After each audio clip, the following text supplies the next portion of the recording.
अच्छा, थोड़ी सी introduction video थी, मैं आपको बताने जा रहा हूँ कि यहाँ पर फर्स्ट वेट लिखते हैं जो कंडे में आ रहा होता है, और मैं फर्जी वेट लिख रहा हूँ कि सेकंड वेट लिखता हूँ, और उसके बाद मैं रेट लिखता हूँ,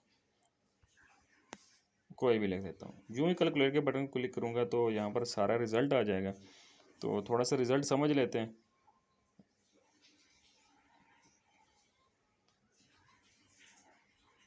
एक मिनट, ये जो है ना, ये वाली साइड, इस वाली साइड पे ना तोले माशे रत्ती का सिलसिला है, और यहाँ पर सिर्फ ग्राम है। वज़न हमारे पास 10 ग्राम था, उसे तोले माशे रत्ती में उसने कन्वर्ट कर दिया। ये मिलावट फ़ी तोला है, एक माशा 5 रत्ती 16 पॉइंट। ठीक है, यहाँ पर मतलब जो यहाँ पर माशे चलते हैं, माशे भी दिखाएगा। आने जहाँ पर चलते हैं तो वो आने की भी सेटिंग है अपनी, जो आना तोला होता है। ठीक है, तो ये इसे ना सिर्फ रत्तियों में कन्वर्ट कर लें तो 13.16 रत्ती बनते हैं। ये सिर्फ रत्ती इन वहीं पे वो चीज़ दिखाएगा। ठीक हो गया। और ये जो काट है, ये काट दिखाएगा। इधर से ग्राम में काट है, ये खालिस है, और इधर से तोले माशे में खालिस खालिस है।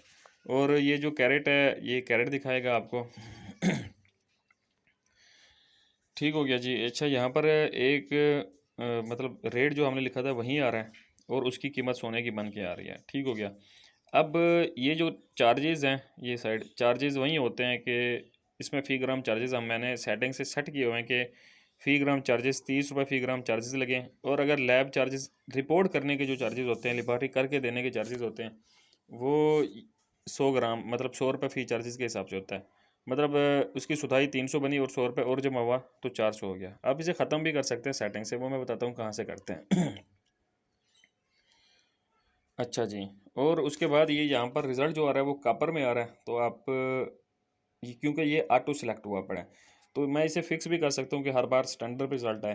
तो बहरहाल मैं इसे ऑटो का आपको बताता हूँ कि अगर मैं कुछ चेंज करता हूँ, ये आपको देखें कभी लोकल स्कैन पे ले जाता है और कभी आपको स्टैंडर्ड वन पे ले जाता है। तो इसी तरह से ये चलता रहता है। तो इसे मैं ना बिल्कुल सेट कर सकता हूँ कि हर बार स्टैंडर्ड पे रिज़ल्ट आए। तो वो भी आपको मैं बता दूंगा कि सेटिंग से कैसे सिलेक्ट करते हैं। तो यहाँ पर कुछ बटन दिए हुए हैं, आप इसे स्लाइड करें इन बटन को। अगर मैं इस तरफ मतलब सिलेक्ट करता हूँ बाईं जानब, ठीक है, तो ये पूरे 9 बटन हैं। ये जो काम करते हैं उन्हें पता है कि ये फंक्शन किस काम के आते हैं। तो मैं यहाँ पर जो ही स्टैंडर्ड पे सिलेक्ट करूँगा, तो एक मिनट जी, तो यहाँ पर ये देखेंगे ये यहाँ पर स्टैंडर्ड आ गया। इसी तरह मैं अगर सिल्वर पे करता हूँ तो सिल्वर आ गया। तो इसके अपना अपना रिजल्ट आता है, कापर पे कापर का रिजल्ट आता है। ठीक हो गया। और प्लस और माइनस के जो बटन है वो चेंज करने के लिए होते हैं। अगर देखें 5 रत्ती 16 पॉइंट है, अगर मैं 2 बार प्लस को दबाऊंगा तो आधी रत्ती फी तोले का इजाफा होगा। 2 बार मैंने दबाया, ये देखें 5 रत्ती 66 हो गया। मतलब एक बार दबाने से ना 25 पॉइंट का इजाफा होता है, और 4 बार दबाने से 1 रत्ती का। अच्छा, मैंने ना ये माइनस करना है, 2 बार दिया दबाया तो दोबारा उसी तरह उसी जगह पे आ गया। अच्छा, मैंने ये दबाया, यार मुझे याद नहीं रहा कि मैंने कितनी बार दबाया था, तो मैं दोबारा कैलकुलेट पे क्लिक करूँगा तो वो अपनी जगह पे वापस आ जाएगा। पर्ची है, पर्ची यहाँ पर ग्राहक का नाम लिखें। मैं अपना नाम लिख लेता हूँ, इंग्लिश में लिखें उर्दू में लिखें, वो उसका मसला नहीं है। तो मैं यहाँ पर दोबारा कैलकुलेटर पे प्रेस करूँगा तो ये देखें कि यहाँ पर पर्ची नंबर चल रहा है, क्योंकि मैंने 3-4 रसीदें पहले बना ली हैं, तो ये 5वां चल रहा है। तो मेरा नाम है, डेट है, और बाकी सारी वहीं सिस्टम है जो आपने ऊपर समझी है। तो यहाँ पर प्रिंट के 2 बटन है। एक बटन थर्मल प्रिंटर के लिए, जो छोटा प्रिंटर होता है, दूसरा लेज़र के लिए। तो लेज़र इतना यूज़ नहीं होता, थर्मल को देखते हैं।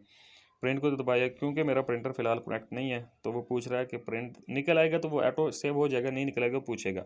तो मैं कहता हूँ ठीक है जी, इसे सेव कर लें। पूछ रहा था कि उसे सेव करूँ या ना करूँ, तो वो सेव हो गया। सेव कहाँ पे होता है वो भी आपको मैं बताता हूँ। बहरहाल एक चीज़ की यहाँ पर कमी है कि यहाँ पर नाम भी नहीं आ रहा, तो उसकी सेटिंग भी समझते हैं आखिर में। तो दूसरी चीज़ मैं आपको बताता हूँ, ये पर्ची, ये देखें ना ऊपर ऊपर 3 चीज़ लिखे हुए हैं, गोल्ड लैब, पर्ची, तहलील।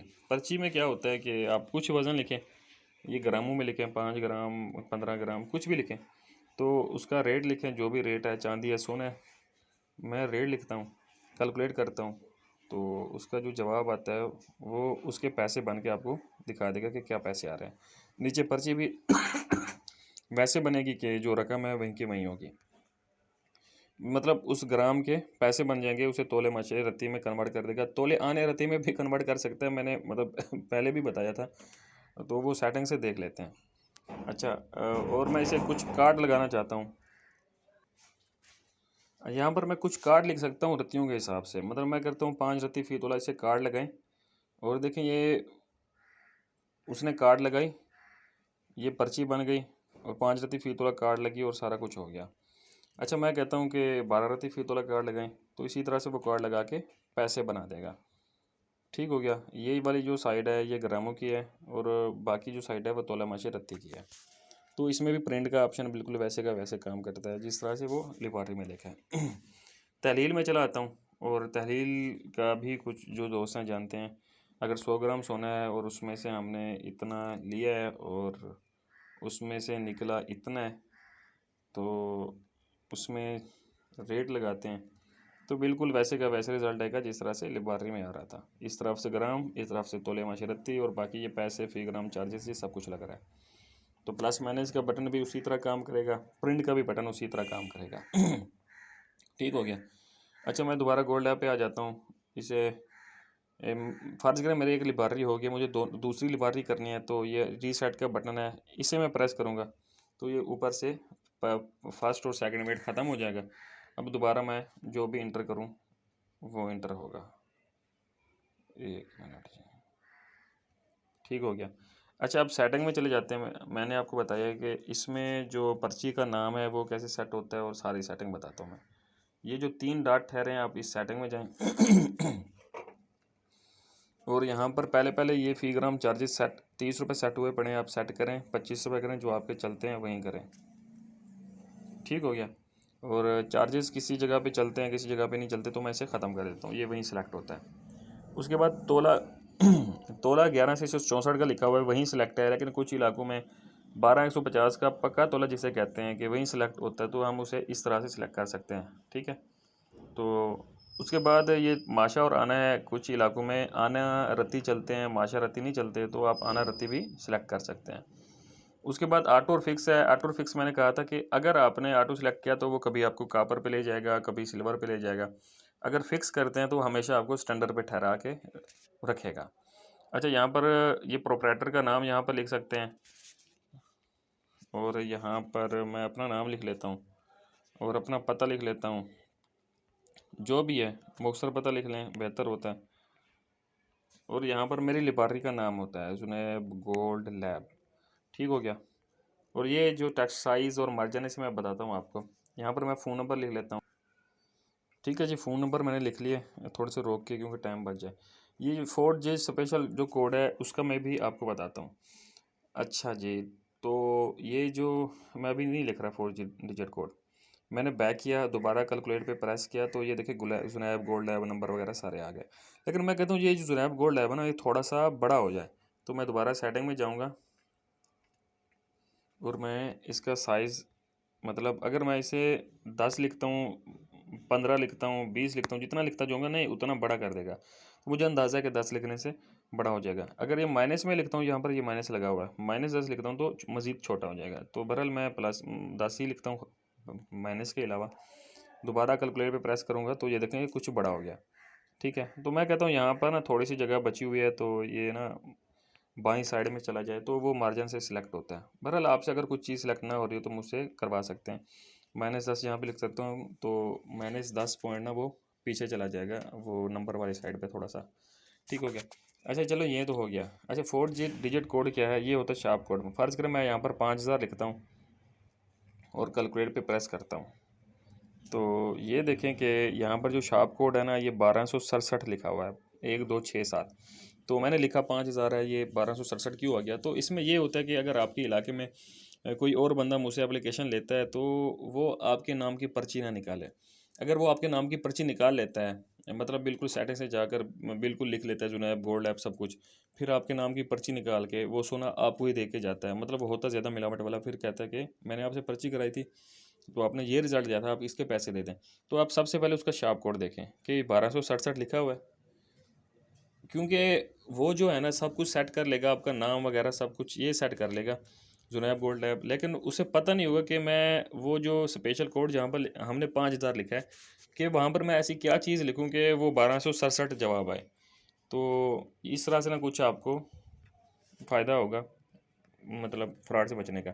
बहरहाल आप कुछ भी लिख सकते हैं, मैं 1250 लिखता हूँ तो यहाँ पर अब देखूँ तो ये 314 शार्प कोड आ रहा है। अब किसी को पता नहीं है कि क्या चीज़ लिखने से 314 आती है। तो ये कुछ बस सेटिंग थी। इसके अलावा यहाँ पर जो ऊपर ऊपर रसीदें हैं इसे क्लिक करें।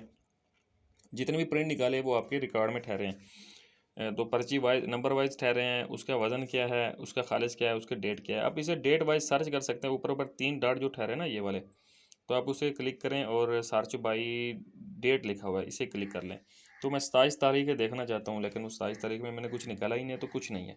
तो इसी तरह से मैं इसे वज़न के हिसाब से सर्च लगा सकता हूँ। मैं कहता हूँ 50 ग्राम वाले सिर्फ वज़न दिखाई दें, तो वो दिखाई दे देंगे।